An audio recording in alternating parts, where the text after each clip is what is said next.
Çəkə bilirsən? Deməli, sol sidik axarında bir ay əvvəl qoyulmuş daşdır.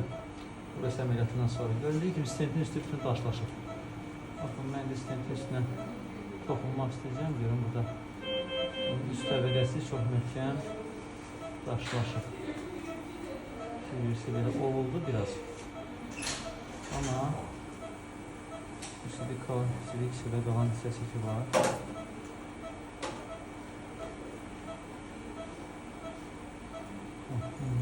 Arasından tutaq dartaq ki rahat gəlsin.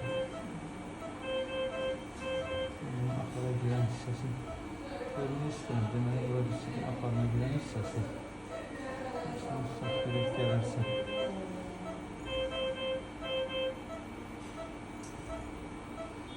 Şübsü yaxşı istəyəm. O qədər ki üstü